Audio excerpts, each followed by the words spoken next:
Because of the following special broadcast, The Lucy Show and The Andy Griffith Show will not be presented this evening. Word Balloon is brought to you by the League of Word Balloon Listeners.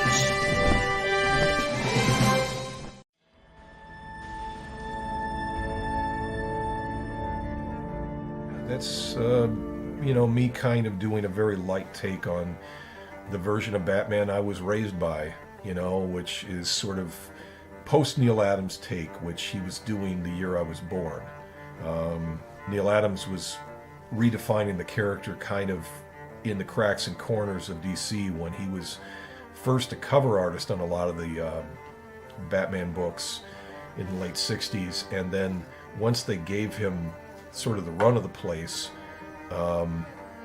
his look, he kind of exaggerated even more with the lighting and the grandeur, the way he would exaggerate the figure form, the length of the ears, the length of the cape. A lot of it was just sort of aesthetics. He wasn't really changing the costume per se.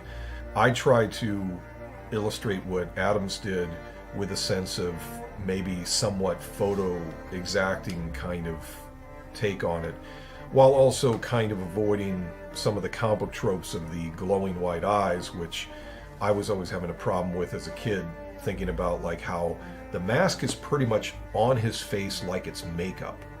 Like it's as close to the skin as you can get the way it was drawn by everybody, Adams included. And if that's the case, there's no room to hide the eyelashes for the human being wearing this mask. So basically just his natural eyes showing, but you can hide that in shadow.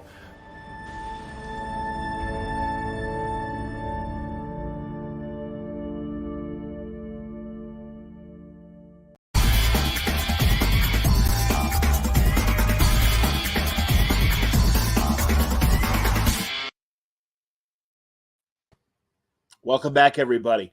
Time again for Word Balloon, the comic book conversation show, although a slight deviation from comic books in today's subject. John Suntress here. I'm happy to welcome a very good friend of mine. Man, we've known each other forever. He is forever, yeah. Yeah, literally, exactly, man. 40 plus years, Cam McWhirter. Oh my God.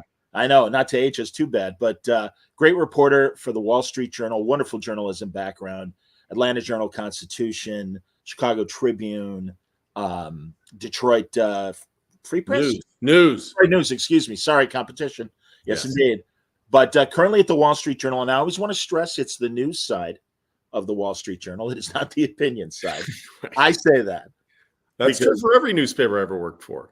Always worked on the news side, man. Not the opinions. But we're going to talk about many things. And man, I'm really catching you on an interesting news cycle period, because beyond the main subject that we're going to talk about, which is Cam's book that he co-authored with Susha Ellison, The American Gun, The True Story of the AR-15.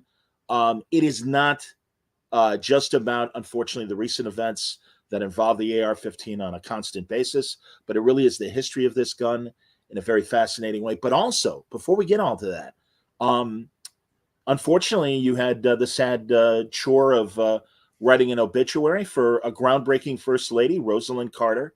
And I didn't realize that Mrs. Carter, who was First Lady from the late 70s until the Reagan administration began, that she was really the first active First Lady. Well, there was Edith Wilson back in the day. Tell us about Rosalind Carter. Yeah, well, I mean, that's, everybody had been preparing for this. They were very, she was 96 when she passed away. So everybody was writing obits in preparation. And so I got to really sort of look into her past. And the thing that people don't realize, Jimmy Carter, the Carters were sort of in modern culture were sort of represented as like Mr. and Mrs. Rogers, and the neighborhood was too scary for them to be in the White House. Like that was sort of the perception, that they were too weak, too ineffectual. And there's arguments to be made on all sides regarding that. But the truth is they were really calculated in getting what they wanted and running for like their presidential campaign was masterful. and they came from nowhere to take the White House. So, and it's a really pretty, and they were a team doing it. They really were. I mean, they were going around with pre-computers, going around with index cards of who the different precinct captains were in Iowa. Like, they had it mapped out, and they were, bringing the Allman Brothers in. I don't know if you've heard that whole story. No. They really, like, there's this famous story where Greg Allman, they're supposed to go to a Jimmy Carter governor's fundraiser, and I think they were drunk or something, and they show up really late, and the show's already over, but Carter's still there, and he brings them in. This was written about recently, and they bring him in. Greg Allman's brought in to meet Carter, and Carter has all these old blues albums that he's playing, and they have some beer, they talk, and it's slowly just to get the Allman Brothers to start playing in support and raising money for Carter. And he sort of convinces him to do it. And it really helped, Wow. So, I mean, it's just like they were really shrewd in getting into the White House. Once they got there were all kinds of issues, some of their own making, some not. Yeah. But, they were really, they were tough cookies. That's Definitely. Awesome. Yeah. I have another friend, my buddy Keith Porter from our days at Illinois State, and he got involved with the Stanley Foundation. And Stanley Foundation does a lot of world political conferences and documentary series and things like that. And he interviewed Jimmy and Roslyn several times, and pretty cool, And yeah, you forget that Carter, the peanut farmer. Oh, you mean the guy that was a naval submarine officer as well? It's like a lot more than the peanut farmer. But thanks. No, but if you go down to Plains, I mean, I've been down to Plains numerous times now. Yeah, it is nowhere. It is truly in the middle of nowhere. And to think that this little couple that went to the little high school there, got married and then ended up at the White House, it's pretty surprising. Yeah. Yeah, I think other than, a guy like Truman, that kind of, independent Missouri and everything. Yeah. Same kind of story. Our buddy Dave Marin chiming in says there's a great documentary about how people like Charlie Daniels and Willie Nelson helped Jimmy Carter. Pretty cool. Charlie Daniels eventually took a different turn politically. A little bit. Done told you once, you son of a gun. Yeah, let me tell you. Our childhood once again, man. This is great. But and then just in time for Thanksgiving, and obviously I'm sure planned that way. This really interesting story about the descendants of the Mayflower group and everything. Yeah, I mean, we get to write. We write a lot of stories that are grim or political. So I'm covering a lot of the Trump trial down here, which is taking up a lot of my soul, sucking away a lot of my soul. I mean, it's just it's really complicated. Lots of people indicted, etc. But so once in a while, we get to write A-heads at the Wall Street Journal, which is they run on the front page and they run in sort of the front section, and they're not serious. And you get to write goofy stories, and this is one of them. A guy is really angry with the General Society for Mayflower Descendants, which is this blue blood group, and basically they've kicked him, they've expelled him, and he wants to get back in, and it's a big brouhaha. But I got to write about recently. I wrote about a mayor in a little town in Georgia who wanted to build the world's tallest topiary chicken, and it was an insane dream. So I love those stories about, like, it's a very American story of the guy fighting, this sort of Don Quixote guy trying to win against the Mayflower Society. He spent like $90,000 of his own money. Well, it's sort of a crazy story. Perfect for Thursday table. Right? Yeah, it's a good thing. Hear about this?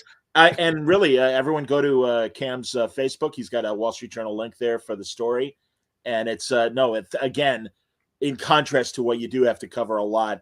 Right. Well, we were good. All of our Nutrier buddies and I were all forgive. Honestly, everybody, because we're going to hit into some tough subjects.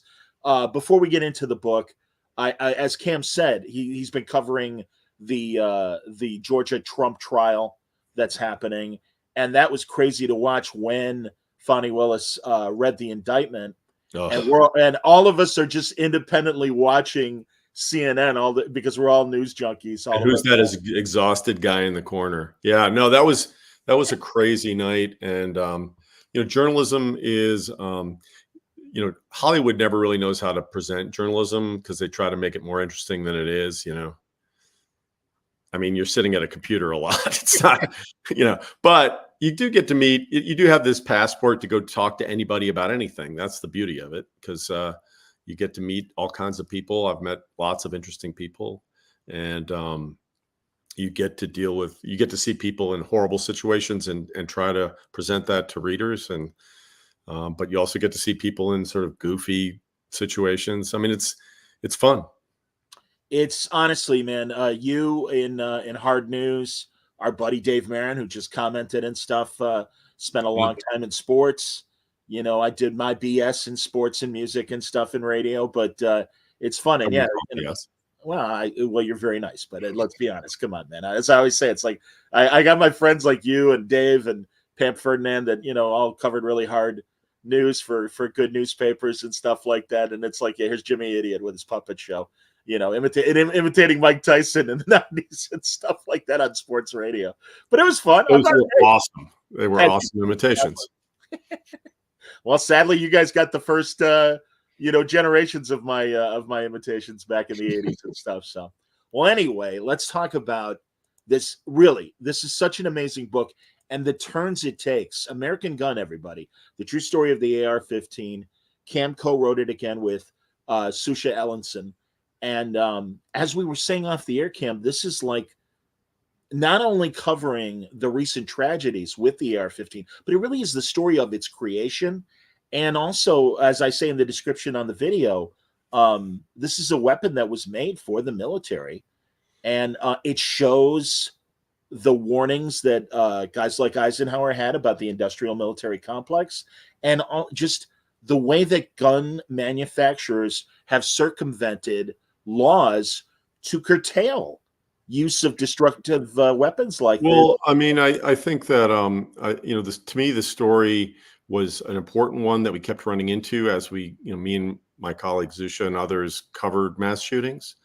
We kept running into the AR-15, and everyone's talking and arguing about the AR-15. Everyone has an opinion about it. If you see people who are carrying, you'll see bumper stickers with just the silhouette of the gun. On January 6th, when they were the crowd was out in front of the Congress, there were people waving flags with AR-15 symbols on them saying, "Come and take it." It's really become, and at the same time, you'll have gun control rallies where people are carrying signs with a line through a silhouette of the AR-15. Everybody has an opinion about this rifle, but nobody really understood how it got here. And so we wanted to probe that subject, and we knew it was serious, and it is serious. But at the same time, we found it fascinating. It's just this bizarre American story that involves sort of madmen, businessmen from the 1950s, a crazy little, not crazy, but like an obsessed little tinkering engineer who, with no training, sitting in a garage in Los Angeles, just trying to make a new type of rifle with no backing at all. And then he just sort of, by hook and by crook, he gets on with a little company which tries to compete with the military, the U.S. military, on developing a new rifle. There's all kinds of characters involved, spies who take it to Vietnam. John Wayne is the first guy John Wayne is the first guy to ever shoot. Yeah, and there he is holding one, right? The first guy to ever shoot an AR-15, which was developed by this little company called Armalite, which was a subsidiary of an aircraft company. He just had read about it, and he was having a boat fixed near the store, the business, and he just walks in. Hey, what are you doing? Yeah, he's like, hey, and they say, "You want to shoot it?" And he shoots it, and that's, then later he promotes it in his Green Beret movie. Yeah. There he is. Yeah. And those were all loaned by the U.S. military. They got in some hot water about that later.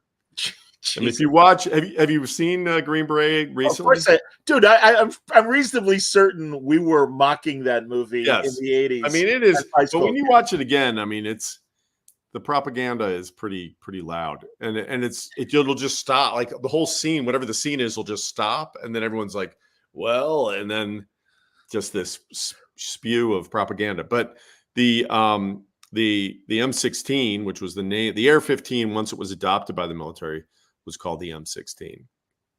But that's a whole crazy story too, where yeah, and also, I mean, that's the thing. This story, as you say, first of all, let's get to the father of the AR-15, Stoner. Is it Eugene? Eugene Stoner, right? Yeah. All right. There he is. Perfect. Yeah, man. So Eugene Stoner, bow tie, very, very, very smart man, very fixated on from when he was a little kid on explosions, making things work, shooting, cannons, and then eventually rifles, trying to develop them to shoot better. He was in the Marines in the Pacific. He didn't see combat, but he had a lot of time on his hands, and he was puttering around with the standard rifle for the U.S. military at the time was called the M1 for Model 1. Very inventive name. But it's the gun that you would see in Saving Private Ryan. Like that's the gun that the soldiers are carrying. And I fired it actually, and other guns for this book. And the M1 is really a powerful weapon, and it worked obviously very well. We beat the Nazis and, we won the war, but it's very heavy. And so you can bring a lot of ammunition with you, but it's a heavy gun, and that limits how much a soldier could carry. So after World War II, the Soviets had taken a Nazi gun back to Russia and studied it, and they produced what we all know, the AK-47, which is this gun that is a lot lighter. It's much heavier than what ultimately Stoner develops, but it's a lighter gun. It's very sturdy. You can drop it, throw it in the mud, it still shoots. And they started to mass produce this gun and give it to a lot of insurgents who were fighting American allies around the world, whether it was in Vietnam or wherever. So the parts of the American military were really worried, like, we need a new rifle, and all we have is this old heavy rifle. So the bureaucrats got to work, and they developed a gun that was basically looked like the old rifle, and it was just a little bit lighter, and it had problems with shooting rapidly, and it just wasn't that great. But the bureaucracy, when Stoner shows up, he's this outside guy with all these.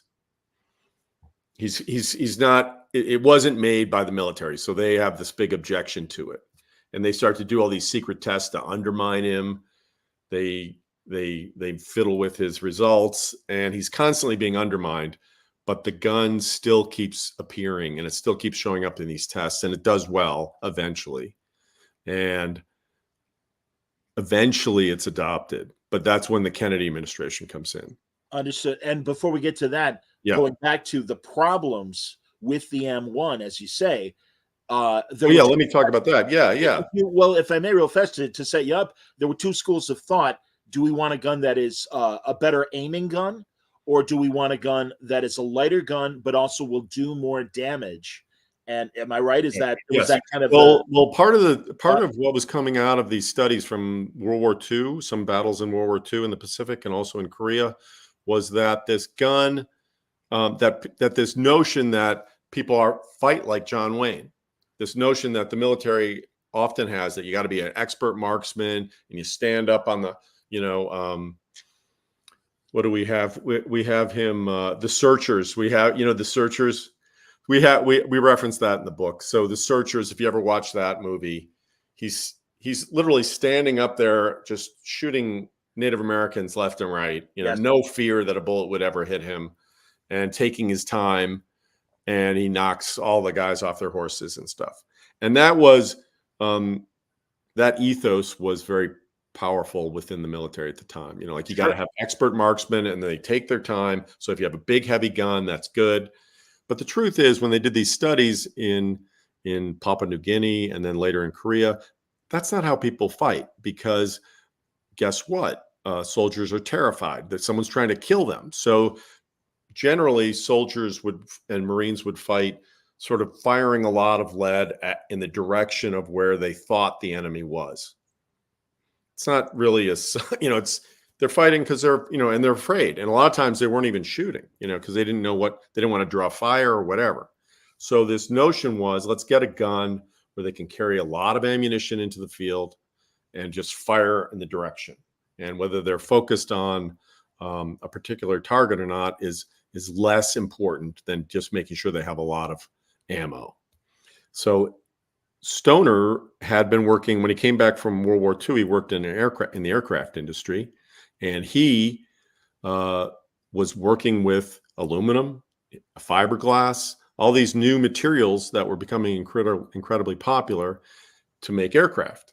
And he thought, hey, why don't we use this for a rifle?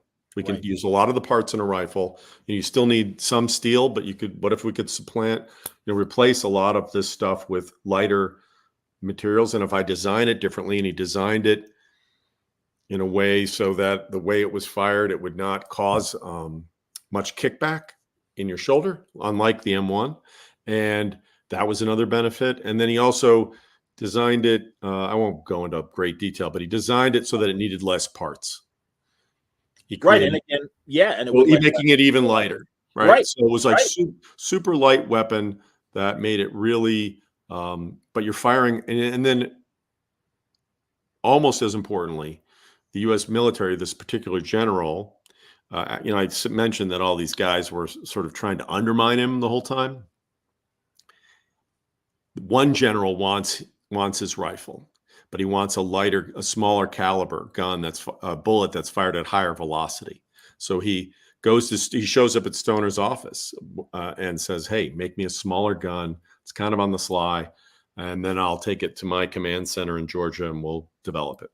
And they do. And the science would be, you would think, you and I are not engineers, you wouldn't think this, but if a larger bullet hits somebody, it just punches through the body, and that's bad, obviously. Yeah. But a smaller bullet fired at high velocity, once it hits the body, will twirl around and shatter, and it actually can cause a lot of damage that way. Yeah. And that was one of the innovations that came out of the AR-15. So it was tried early on. This spy takes it over to Saigon, gives it to to South Vietnamese soldiers, and they try it out in the field, Army Rangers, and it does great. Everybody loves it, and so then that gets back to the Kennedy administration, where Robert McNamara, the defense secretary, is looking for a new rifle, and he's also looking to bash the bureaucracy because he wants to turn it into much more organized, much more streamlined, like the automotive industry that he came from. And that's the thing, man. It really is, as you say, a madman story. I think of David Halberstam's book, The 50s, that really does lay out that post-war period of growth, innovation, and everything. And it's happening in the weapons world. And it really, this is really M1 versus, and was the gun after the M1, was it the M14, right? M14. The M14. So yeah, M14 versus the AR-15. AR-15, excuse me. It's Coke and Pepsi. It's this young upstart insurgent that is coming to topple the brand that the military has approved. And why should we bother? There's a lot of cronyism that you record in the book that keeps people from accepting the AR-15. And then also, only on this show, I think, could I discuss Arthur Godfrey. Well, I was going to get to, yes, exactly, man. And again, my nerd audience knows my love of old time radio, old time TV. He was the worst, by the way, because I had to listen. Anti-Semitic. I mean, just the worst kind of American that took advantage of so many opportunities. He was well known. He had 3 television shows simultaneously in Right. the very, like, in the late 40s, early development of television, because his morning radio show was a national institution. This And guy he was and bigger he than big. he sang and wrote the song, "I don't Oh want her, you yeah, can have her, she's too fat for me." yes, he did the polka. Yes, Yeah, that was his but big hit. he had I mean, he had a basically variety shows on the morning and then on TV, and I mean, he was like beloved because he covered Roosevelt's funeral and he wept on the air, and oh my Right. God, what a good soul. And it's, yeah, I'm a good soul, but I hate those Jewish people. Yeah, I mean, he was well, just, and so oh, we gotta explain to people how this ties in. So yes, please, Godfrey was really into airplanes and aircraft, and yes, he starts schmoozing with Dick Poutel, who's the head of the aircraft company that owns Armalite, and they all shoot guns together. And then the third person in this crowd, this bromance, is Curtis LeMay, who people may not have heard of, but he was a Air Force general. His persona is perfectly personified in that photograph. He was tough as nails, cigar chomping general who had led the firebombing of Tokyo, and he is what's the lieutenant colonel in Doctor Strangelove? oh, yeah, He's the character. He's Jack based on that. D, yeah, That Jack character is D. based on him. Ripper. Yeah, Jack Yeah, D. Ripper is yeah. George C. Scott, Yeah. and also an old Hollywood movie favorite of mine, although it's pure propaganda. The Jimmy Stewart movie, Strategic Oh Air. gosh, yeah. That was a General complete LeMay propaganda. wants me to go up in the air and patrol. Yeah. Okay, So these okay. guys are all palling around, and literally, the AR-15, as I mentioned, had all this resistance from within the military because the bureaucracy basically wanted its own rifle, and it comes down to this guy Dick Poutel invites LeMay to his 1960 birthday party, which is held on a farm that he owns out in Maryland, outside of Washington. They go to the party, and a salesman with AR-15s shows up and asks LeMay, who I have to think has had a few at this point, if he wants to shoot this new rifle, and they set up a bunch of watermelons. And LeMay, this is all in congressional testimony, by the way. And LeMay lines up they line up 3 watermelons at different distances. LeMay shoots 2 of them. They explode dramatically. And then they say, well, do you want to shoot the third one? And he says, no, let's eat the son of a bitch. And then, and then he takes, and then the next week he's pressing in the Pentagon, banging on doors to get this AR-15 for the Air Force. And he's saying this is a great rifle, which will change the American military. And that, plus a lot of other things, play a role in the military finally adopting it. But again, it's now we're into apocalypse now, because the gun is finally adopted, but not without a certain board within the Pentagon making critical changes to the ammunition and to other things that weren't properly tested. So they start issuing this gun. They mass produce it because the Vietnam War is taking off, and a bunch of Marines and soldiers being sent over to Vietnam are told to trade in their M14s, and they're handed M16s without proper training, without proper cleaning equipment, and with ammunition, the propellant in the ammunition not really properly tested. So, when you fire a gun, a semi-automatic rifle or an automatic rifle, it has this cycle that it goes through to sort of use the gas from the fired bullet to drive the ejection of the shell and bring in a new bullet. Like that's sort of the mechanism that is the mechanism that's going on there. And if it hiccups, that's a real problem. So we have a lot of stories in the book talking to Marines who went through horrible situations where they wake up with North Vietnamese soldiers, attacking them, and they start firing and their gun jams. Yeah. We have one instance of a guy who eventually killed a North Vietnamese soldier by just driving the gun barrel through his skull because he couldn't get it to fire. And, obviously there are Marines to this day who hate the gun. People who aren't familiar with rifles, this gun doesn't look like any other it doesn't look like previous rifles. So if you'll notice, it has this weird, the material is different, the design is different, whereas the M1 is this big, heavy wooden steel rifle. This was something completely new. And when it was handed to troops in Vietnam, there was this rumor that spread that it was made by Mattel, the toy company. And Mattel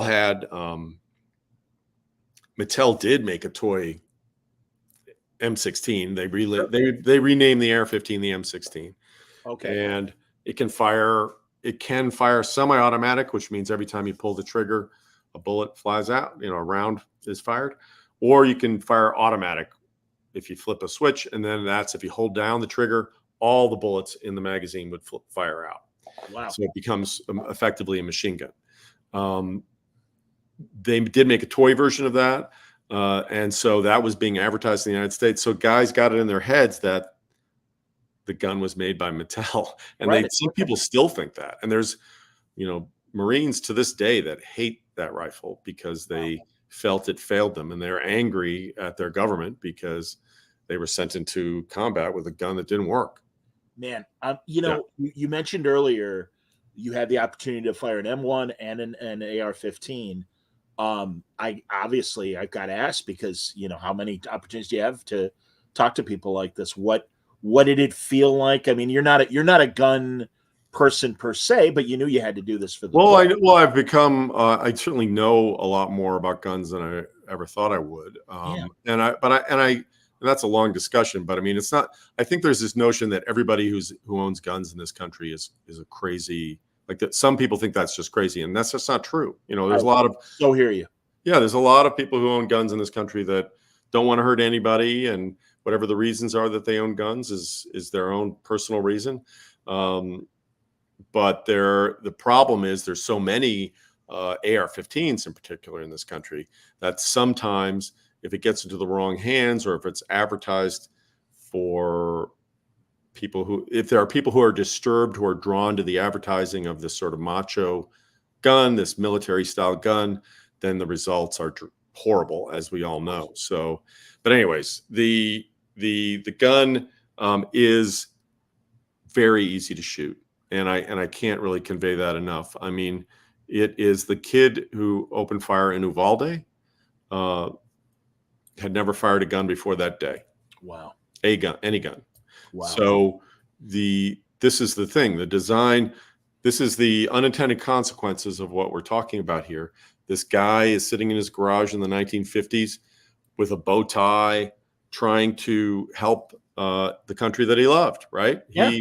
He wanted to be an inventor, which at the time, this idea of the little inventor making it big, that was an American dream, Post-World War II classic story. Can we make things better? Can we make things easier? And again, doing it very, forgive the phrase, maybe innocently or whatever, but creating a weapon specifically for military. Yeah, I mean, he was creating a weapon, which was obviously to shoot people. So innocent might not work, but I mean, he was trying to create a weapon that he thought would help his country, right? Yes. And that he could become famous doing it. I don't even know if he wanted to become famous. He was just he was obsessed with making this rifle, and so he develops it, and all the design principles that we talked about, like it's lighter, you can carry more ammunition, it's easy to shoot, it's easy to control as a shooter. Some of the design principles make it easy to control or easier to control. It's all designed for relatively close combat. Again, all these things worked well. Once they ironed out the problems in Vietnam, it was a very effective weapon to the fact that our soldiers and Marines today in Afghanistan, Iraq, or wherever they're fighting, they carry versions of Stoner's gun. They're carrying M4s, M16, advanced M16s, etc., and they are fighting effectively. And if you talk to them today, they all think it's in combat, it's a great weapon. One thing they will say, which everyone argues, well, everyone gets automatic and semi-automatic confused. Journalists get that confused a lot. They're wrong. People who don't know guns, they're wrong. The truth of the matter, that does happen, and that is bad. But the truth of the matter is, no one going into combat is flipping to automatic fire, because you can't. It's hard to control when you're shooting, and then you waste all your ammunition. So unless you're fighting, unless it's like a Godzilla movie and Godzilla's got his jaws around you, you're not going to fire automatic. So that is a bit of a false argument. And so that means that if you're firing semi-automatic in combat, you're firing the same bullet, same speed, same rounds as somebody in a mass shooting. And so, and we've seen the damage that it can cause. Las Vegas, we write about, of course, in the book. That was the most horrific, or the most people killed. They're all horrific of any shooting. But I mean, that guy really calculated what he was doing and didn't really care who he shot. He just fired at a crowd.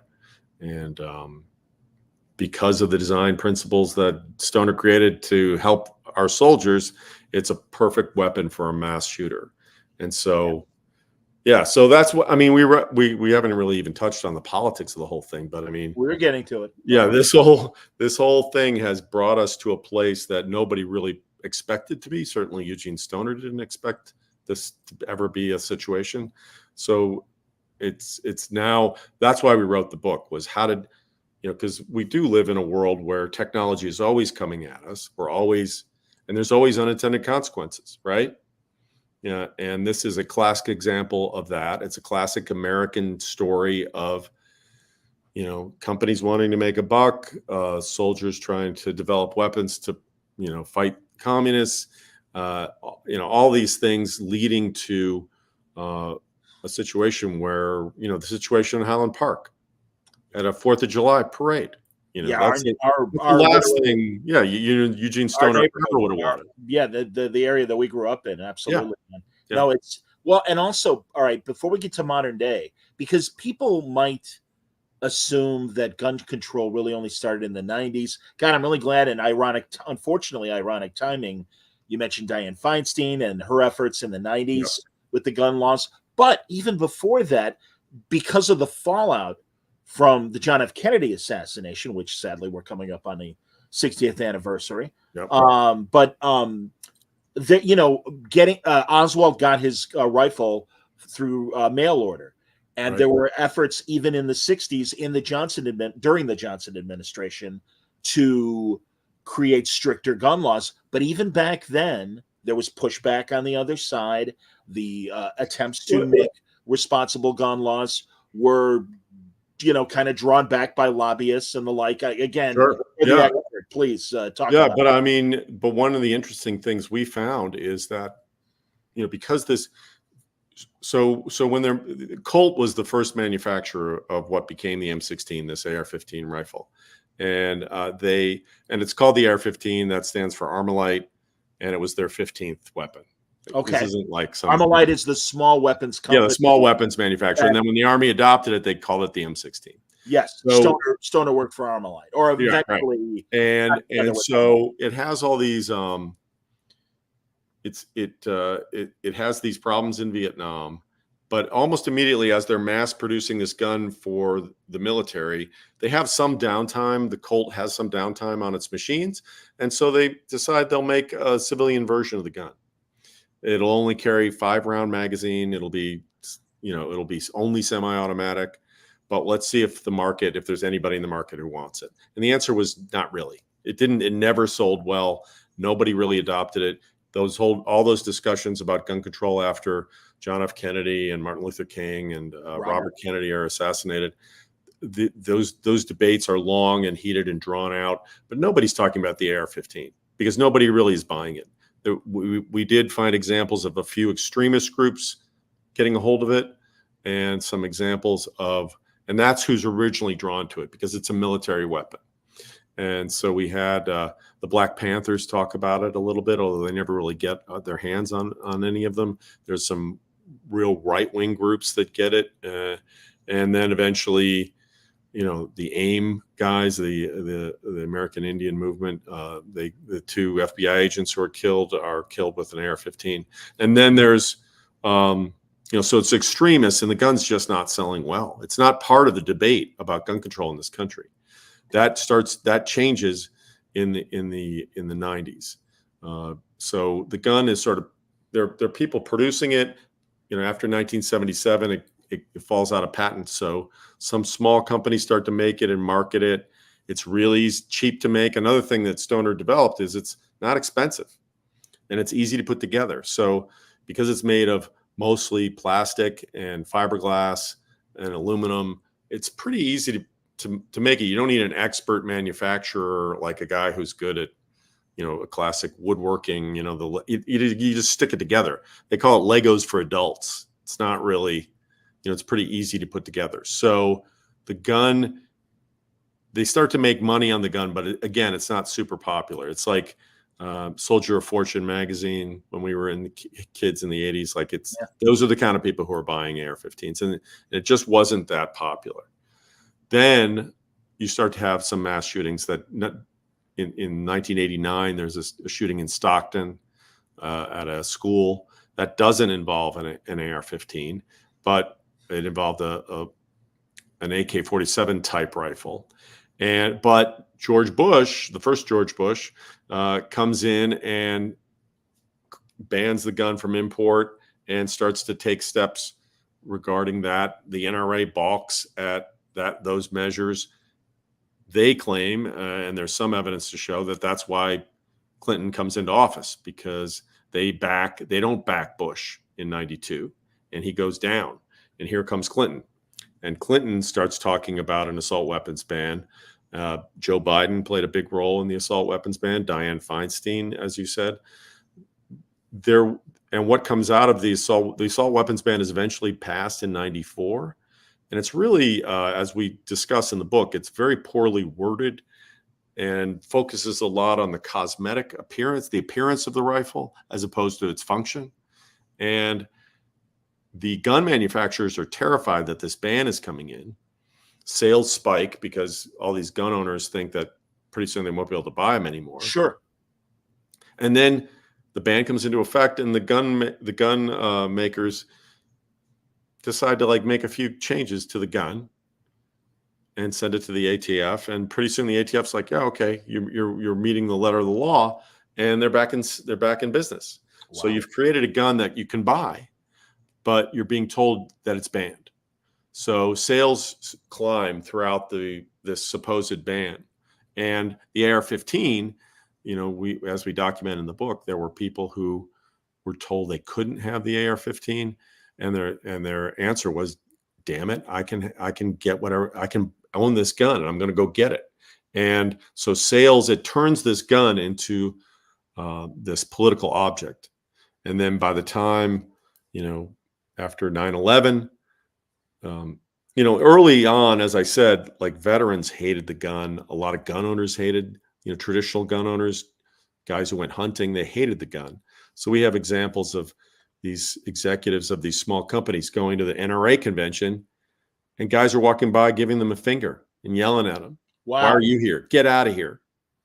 That's not a gun. That's a toy. Get out of here. Or do you know what that did to me in Vietnam, or whatever?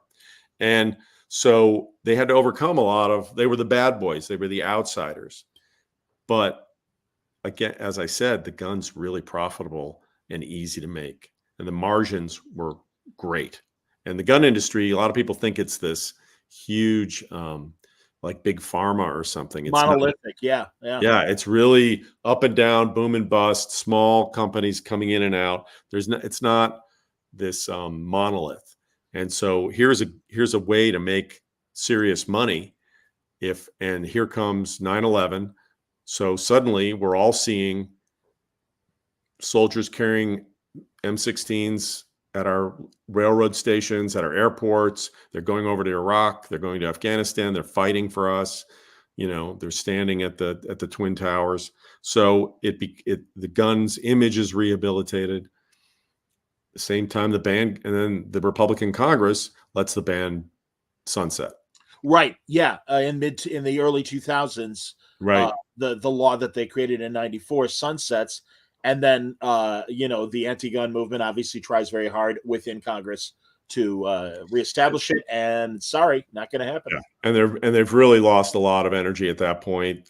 And so the gun makers all jump in because the big gun makers who had resisted producing the gun because it was distasteful or for whatever reason, they all jump in, and then hedge funds start to get involved because they see a chance to consolidate the gun industry and make a lot of money, and they start to market it too in a new way. So you used to market, if you buying a gun in the old days was as my co-author says, it was like reading an IKEA manual. It's like super boring. They give the little specifications, and it wasn't very interesting. And here come these hedge funds come in and start buying up the gun makers and bring in advertising agencies who start marketing this thing through Maxim magazine, and Get Your Man card reissued was one of their slogans. Mine is bigger than yours. Really. Maxim magazine, for people who don't remember, was this magazine in the 90s that was sort of a young man's magazine with lots of discussion of sex and women in skimpy clothing and stuff. So the gun becomes this thing that is sort of a sexy object to have if you're tough or whatever. Yeah. And that works. I mean, I can't tell you how the sales go through the roof. Then you have the political aspect of it is also sending sales through the roof. And then we have Barack Obama run for president all at the same time. So Barack Obama runs for president, and people don't remember this, but he was pretty cautious about gun control on the campaign trail. He didn't want to offend voters in Michigan and Ohio, as other Democrats had been heavily burned by that. Sure. And so he was cautious, I would say, in his remarks. But the NRA was not buying it, and they put in tons of money to go after him and say he's coming to take your guns. And so sales in 2008 are through the stratosphere. Gun makers cannot make enough AR-15s and other guns, but mostly AR-15s are just flying off the shelves. And they all, Barack Obama, they call it the Barack boom in the gun industry. And gun stores would have posters of Obama or cutouts of Obama saying he's salesman of the year. So he gets into office, and again, he's pretty cautious. He's dealing with other things, including the collapse of world capitalism and other problems. But then these horrible shootings start happening, Aurora, because you've had this massive dispersion of AR-15s all over the country. Tons of people are buying them. So again, most people are not out to, people buying these guns aren't necessarily out to hurt anybody. They're buying it for whatever reason, because they want to be macho, or a political reason, or they just like to go target shooting or whatever. But in that large group of people, there's going to be people who are disturbed, who are drawn to it. And that's certainly the case in Aurora. And then the true horror of horrors, Sandy Hook. And at that point, when these events take place, President Obama starts to talk about it, starts to say, hey, we need to talk about some kind of gun measures. Biden, who's vice president, starts to talk about it. And there's this moment where, certainly after Sandy Hook, where the nation is sort of horrified and waiting. And then something very surprising happens, which is gun sales go through the roof. AR-15 sales spike because everyone assumes they're about to be banned. Right. It's always that taboo, first of all, appeal of it, and then the threat of it being taken off the market, which again, as you say, spikes the interest and so then gun makers start to, again, because you can ramp up production and reduce production really easily, they start to time it to either an election year or if there's a mass shooting, and they can make tons of money. This eventually gets them into trouble because the market becomes ridiculously saturated. And then in 2016, Hillary Clinton is running for president, and she starts saying, I'm going to reimpose an assault weapons ban. Like, she's saying it out loud. She's not she's not holding back. And she's saying that very often on the campaign trail. So as she's saying that, the gun makers totally support Trump. Of course, he's their guy. So they give him money, they raise money for him, they want him to be president. But they're putting all this money into production, ramping up production for the AR-15 because they assume Hillary, like a lot of people did, that Hillary Clinton was going to win. So when she wins, she starts putting the ban, sales will skyrocket. So that's their bet. Bad bet. So then Trump wins, their guy wins, and sales tank. And that's known as the Trump slump in the industry. And that sent a lot of these companies into bankruptcy. They had to lay off people. It was a real mess. But the AR-15s are here, and then sales have sort of stabilized. There's less spikes in sales, but they're still pretty steady. And in 1994, the ATF estimated before the ban went in, there were about 400,000 AR-15 style rifles in civilian hands, which seems like a lot. But today there's at least 20 million, maybe more. But we don't really know how many, but at least 20 million. So like one out of 12 owns an AR-15, essentially, basically. Well, a lot of people own more than one. You know, a lot of people own more than you're one. right about that too. My God. And they're not. And the thing is, they're not expensive and they're easy. You know, one concern that the government has talked about is this ghost gun problem. So the only way you can really track a gun that's been committed in a crime is the serial number on the receiver, which is the center part of the rifle that houses the trigger mechanism. The rest of it's all just parts that you can buy online. But with 3D printing, you can print one of these. Wow. And you're off to the races. And the thing is, this isn't theoretical. I mean, they've made these, and they're called ghost guns, and they've been found and used and found in crimes. And the gangs out in California have been using them. Some extremists have been using them because there was, and this is where this gun's design principles, because it's so easy, it's so streamlined, it's so it has much fewer parts.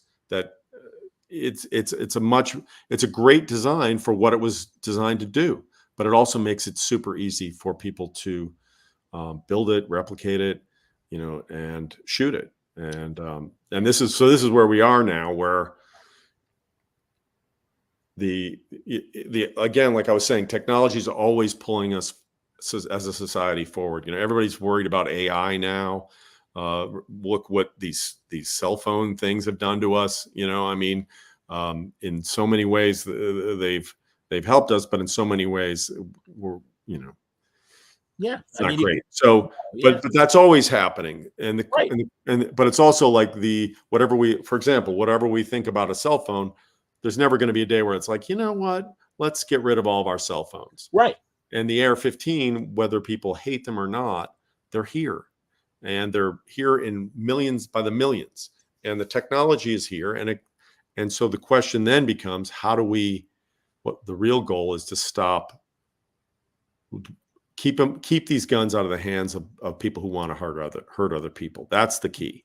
Yeah. And the assault weapons ban that was tried in the 90s just didn't work. And a new assault weapons ban, which some people still talk about, a lot of people don't, would be unlikely to have much of an impact. How the NRA has had a weird last 10 years. Yeah, they've got So where are they currently? And again, slightly off topic, but obviously big advocates of just guns in general. They had their own streaming channel for a couple. Well, look, the NRA. I mean, the NRA has a lot of problems politically and internally, and they had. Financially too, yeah, financially, internally, scandal. It's a problem. In that vacuum, there have been a lot of state groups that have risen, which ironically are more hardline than the NRA in many cases. Wow. Yeah. But the thing is, this is the thing that I think they're not, there's this notion that, well, they're being paid off by the gun industry. That's not really true. There's just a lot of people who like guns and are very adamant about it. And the issue is, how do you, any legislation is going to have to require compromise and figuring out, like, how do we get to a point where we can actually make measures that make us safer? So red flag laws, I mean, this guy in Maine, the recent shooting in Maine, he used an AR-10, which was actually an earlier version of what became the AR-15. Stoner invented the AR-10. He used an AR-10 in his shootings. He was found they found his body. He had an AR-15 next to him.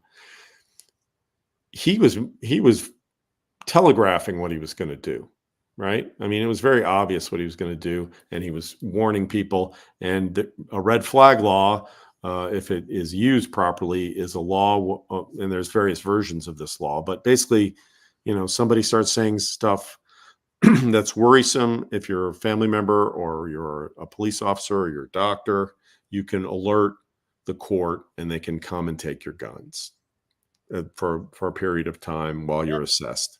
And if those were used more effectively, they're starting to be used in some jurisdictions, other places not. But that's a way where that could work. You could raise the age limits. There are people talking about registering of AR-15s. That's very controversial with gun people. But some gun executives that we spoke to, who had made a lot of money off this rifle, have started to say, in hindsight, they think that might have been a good move. But there's just things we have to start trying. And our book isn't, we discuss what some people are talking about for solutions, but our book isn't like, here's your answer on page, it's more, how did we get from this place all the way through to where we are now? And it's a crazy, fascinating story in my mind. I mean, obviously I'm prejudiced because I wrote a book about it, but I mean, to me, it's a crazy cinematic story of going from cigar chomping generals to Waco to, thank you for showing me Curtis LeMay again. Yeah, Waco to to Congress, to Uvalde. Yeah, it's just not. Yeah. It's really nuts, and it's very American. It's a very American tale. 100%. And also, again, as we know, and as most reasonably thinking people know, if you don't know your history, you're doomed to repeat it. How did we get here? How do we get to this point where, as you say right in the front of the book, that there are 2 shootings a day? I mean, the thing is, the AR-15 has become the weapon that a lot of mass shootings haven't involved AR-15s, but that's changing, and they're starting to be used more and more. And I don't think people realize how quickly they can wreak havoc. So the shooter in Dayton a few years ago, he was outside of a bar. He had an AR-15 style pistol, which sounds like it's basically just sort of a small version of an AR-15. It looks like a rifle, a mini rifle. Okay. He started shooting. Police officers were nearby with AR-15s, and they killed him within 30 seconds. And he still killed 9 people and wounded a bunch of other people, because you're just firing so quickly that and you don't the guy in Buffalo, I mean, he was drunk. He wrote these perverse journals, most of which is just sort of racist rants, but he also discusses in detail why he wants an AR-15 and what he plans to use it for. Wow. And it's really it's something that, as a society, we have to get a handle on. Agreed. Did Rittenhouse in Kenosha, did he have an AR-15? Yep. We write about that in the book, and he used an AR-15. And the thing is, it was I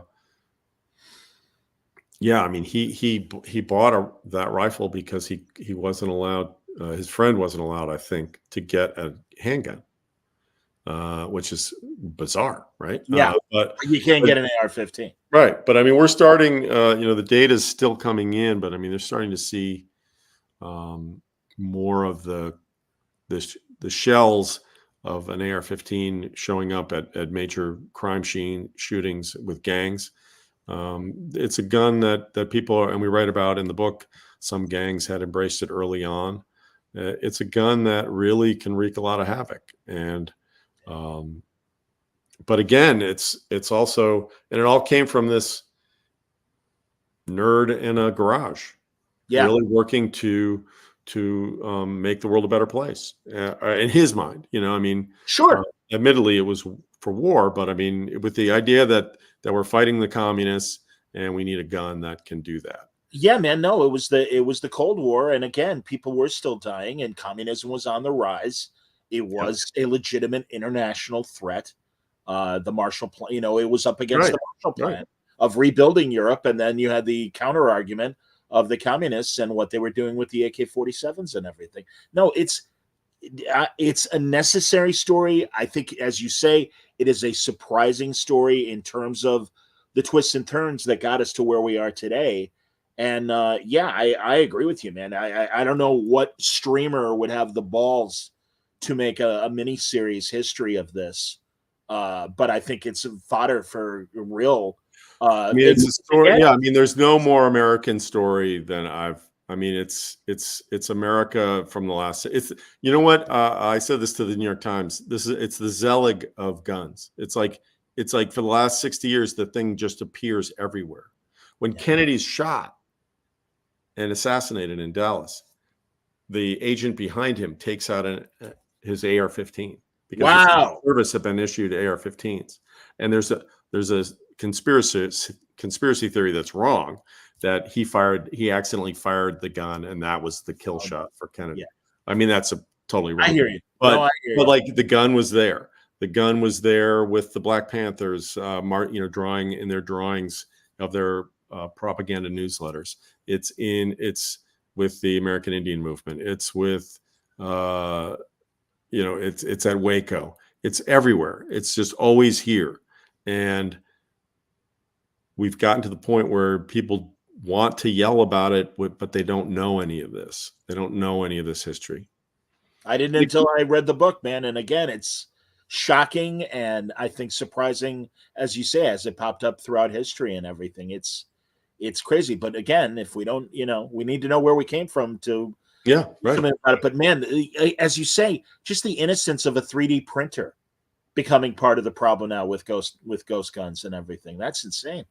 Yeah. No, I mean, I think, we have technology that's always yanking us forward. And then we have to, and then as a society, we have to figure out, okay, wait, I mean, people, when Steve Jobs created the iPhone, he thought he was creating some great computery device, but he was consigning tens of thousands of teenagers to death because they were going to be texting while they were driving.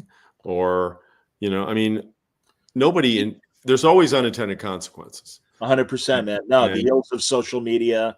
Again, I mean, I hate, when MySpace and even Twitter and stuff, hey, this is great. We can all have this nice, happy conversation. Or we can spew a lot of hate. And, and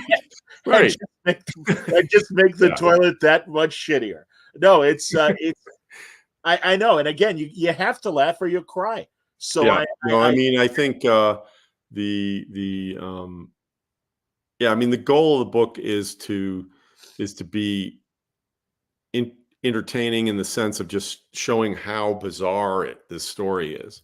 But then we do go into the impact on victims, these mass shootings, and where we are now. And we're there's the political. I'm a journalist, so I'm not really a Pollyanna. But I feel that if we start really studying the history and really looking at this problem, we can find compromises and figure it out. And that's my hope anyways. Yeah, that's my hope too. But unfortunately, it seems like, and especially given some of the recent events that we've seen in Congress, compromise is a bad word and has been for almost 30 years now when it comes to the politics and everything. I hope that page turns. Again, sadly, with every bad incident, it is, what are you going to do about it? What are the authorities going to do about it? It's not an easy answer, but it's something that they eventually you hope we'll have to face, because it's tougher than hell. It's a terrible subject, man. But I hate to twist it this way. Truly, this is such a great book, and I think really worthy of, if you find American history interesting, this is a wrinkle of American history that is still very relevant today. And again, it tells you the story of how we got here. Yeah, thanks. That was the goal. Yeah, man. Well, you succeeded. All right, we got to end with some happy talk. Good Lord. Okay. It's like, all right, everybody watching now, get your fifth of gin and slowly contemplate your mortality. Good night. No, I mean, yeah, I mean the story is we haven't finished the story. That's why it's we're kind of in the media in media race of this whole thing. Like where are we now? Yeah. But but I do feel like there's hope, and I do feel like politically, as a reporter, I go out all the time, all around the country, particularly focused on the South, and I meet people who are extremely conservative and people who are extremely liberal. Yes. And everybody just wants compromise and figuring, let's just all like figure something out. And that's not, there's a loud voices on both ends, but that's not really where most Americans sit at this point. Agreed. Yeah. And it's something I've seen as well. And I'm glad in a small way that it seems like the news media is trying to show. Hell, even in, with Gaza and everything, you're seeing Israelis and Palestinians that are like, yeah, we don't agree with the people in control. We just want to, please, can we find a peaceful way to do this? And I'm glad that story, it's hard to get past the shouting sometimes, but I think it's getting out there. And again, with the domestic issues as well.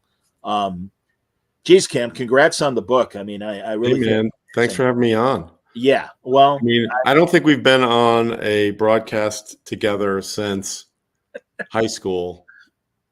We got to tell the story. Like the Clash and the French ambassador, consul general we had on. Charles Chrétien. I remember it right. very distinctly. Cam and I did a news show, and really, I was so not ready for this. And you were sick. I think you had a cold.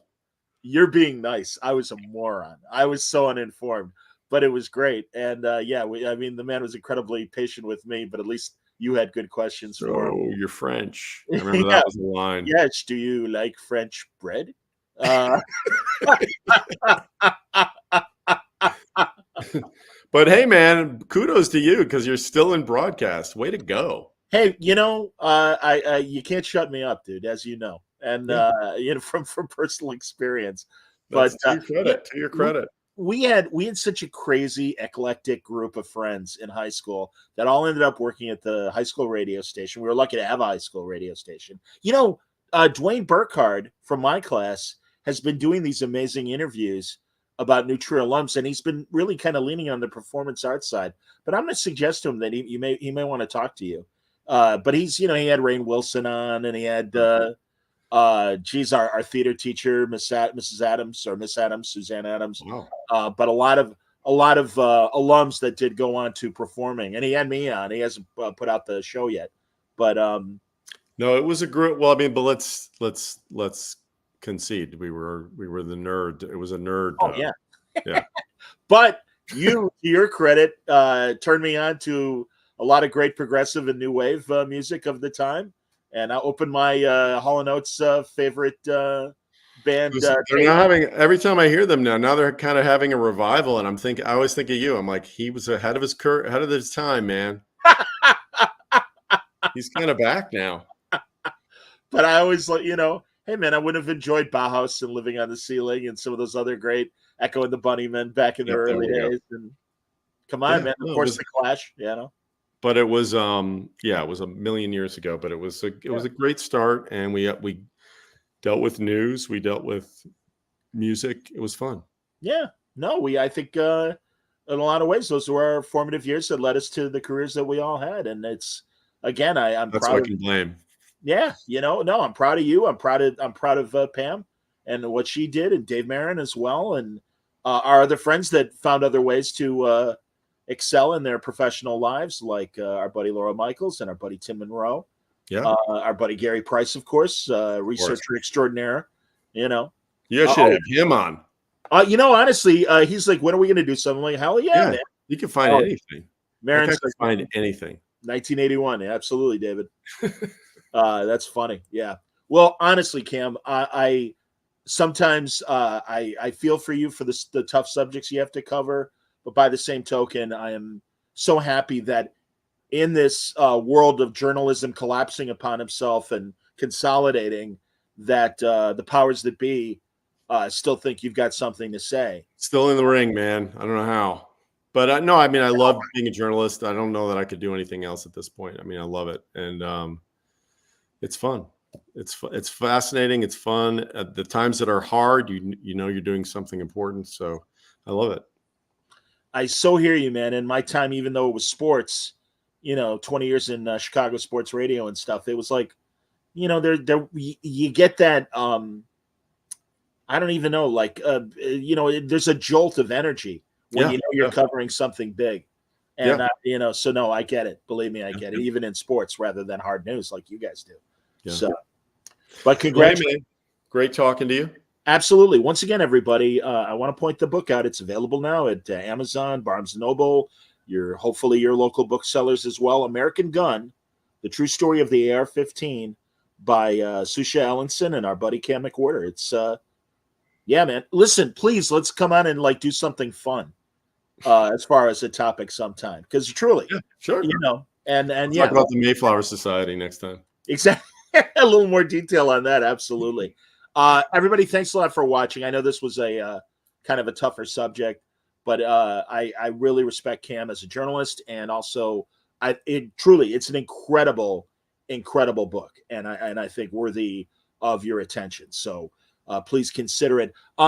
Sadly, and I want to just kind of warn everybody, given that it is the 60th anniversary of the Kennedy assassination this week, I'm going to represent my conversation with Kurt Matilla this week, the filmmaker who worked with Oliver Stone on his most recent JFK documentary that was on Showtime a couple of years ago, and is a great reexamination. Certainly, there's a lot more new evidence. And sadly, through my broadcast world, I had a moment where I even investigated the Kennedy assassination, and Kurt and I talk about that. So look forward to that conversation this week. And completely, and this will show you, Keith Champagne is going to be on tomorrow. He has a new creator-owned Kickstarter that we'll talk about Wednesday. And man, we go from the AR-15 to, and he was actually mentioned earlier in this program as well, Godzilla, ladies and gentlemen. My good friend Matt Fraction is the showrunner. I'm all ears. My friend Matt Fraction is the showrunner for the new Apple TV series Monarch, which is all about Godzilla hunting. Yeah. It's a fantastic show. I'm so proud of Matt, and can't wait to talk to him. So we'll be discussing Godzilla on Wednesday night, right before Thanksgiving. So that'll set the table for you. Get your appetite ready. Exactly, man. Yeah. So thanks a lot for watching, everybody. Cam, stick around. We'll talk after this if you got a minute. Yeah, sure. Everybody else, stay safe, stay happy, and stay healthy.